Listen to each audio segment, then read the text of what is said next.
বান্দরবান বাজারে বেড়েছে যানজট। স্থানীয়রা বলছে একমুখী প্রবেশ বন্ধ করে দিয়ে দুইমুখী চলাচল উন্মুক্ত হওয়ায় দেখা দিয়েছে এই সংকট।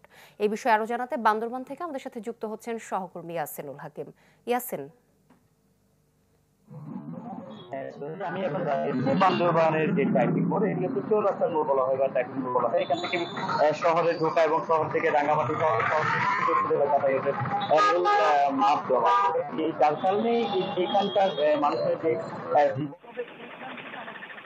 তবে এইখান থেকে আমার পিছনে যে জায়গাটি রয়েছে সেটি হচ্ছে বান্দরবান বাজারের প্রবেশ মুখ। এই প্রবেশ মুখের সড়কটি 18 ফিট দৈর্ঘ্যের সড়ক। এটিতে একসময় গত 1 বছর আগে থেকে ওয়ান ওয়ে চালু ছিল, এটি থেকে শুধু গাড়ি প্রবেশ করতে পারতো, কিন্তু এখন সেই জায়গাতে গাড়ি এখন এদিকে প্রবেশও করছে, আবার একই দিক থেকে বের হওয়ার কারণে বাজারে দ্বন্দ্ব সৃষ্টি হচ্ছে। পাশাপাশি মালবাহী যে পরিবহনগুলো বিভিন্ন জায়গা থেকে মালামাল নিয়ে এখানে আসে, বড় বড় ট্রান্সপোর্টের গাড়িগুলো, বিশেষ করে খাবার ভ্যান, সেই গাড়িগুলো এখন বাজারে বিভিন্ন জায়গায় তারা দাঁড়িয়ে থাকছে এবং মালামাল লোড আনলোড করছে। এটির কারণে বাজারে যারা ব্যবসায়ী রয়েছে তারা যেমন বিপাকে পড়ছে, পাশাপাশি মানুষের যাতায়াত যানজট সৃষ্টি হওয়ার কারণে মানুষও পড়ছে নানান রকমের ভোগান্তিতে। আমরা কথা বলেছি বেশ কিছু মানুষের সাথে নানান দিকে হচ্ছে। এক সময় সকাল 8টা থেকে রাত 8টা পর্যন্ত বড় যে পরিবহন মালবাহী যে ট্রাক, খাবার ভ্যান সহ যে বড় বড় মালবাহী পরিবহনগুলো ছিল সেগুলো এই বাজারের সড়কটাতে প্রবেশ নিষিদ্ধ ছিল এবং রাত 8টা থেকে সকাল 8টা পর্যন্ত পরিবহন এবং মালামালের লোড আনলোডের একটা সিস্টেম চালু ছিল। কিন্তু দীর্ঘ 1 বছর ধরে প্রেক্ষাপট পরিবর্তনের পর থেকে এই ওয়ান ওয়েটা একমুখী যে প্রবেশ মোড় সেটি বন্ধ করে দিয়ে আবার নতুন করে চালু হওয়ার কারণে সড়কে 18 মিটারের যে 18 ফুটের যে রাস্তা সেটি আসলে দৈর্ঘ্যের যে সংকলন সেটিও তেমন হচ্ছে না। পাশাপাশি বড় গাড়ি ঢুকে যাওয়ার কারণে বিভিন্ন মানুষের যাতায়াতের বিঘ্নতা ঘটছে।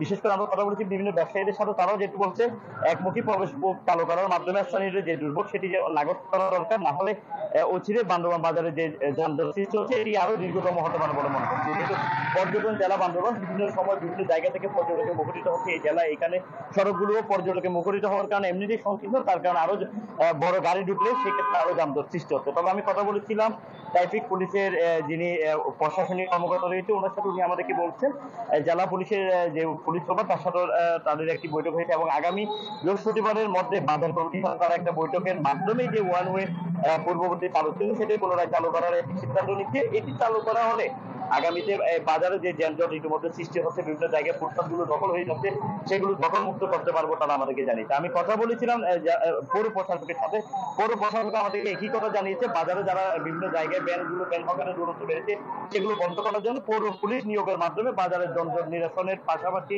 মানুষের নিরাপদ যোগাযোগ এবং নির্বিঘ্নে যোগাযোগের ব্যবস্থা তারা চালু করার উদ্যোগ নিবে বলে জানিয়েছে। ইয়াসিন, ধন্যবাদ আপনাকে।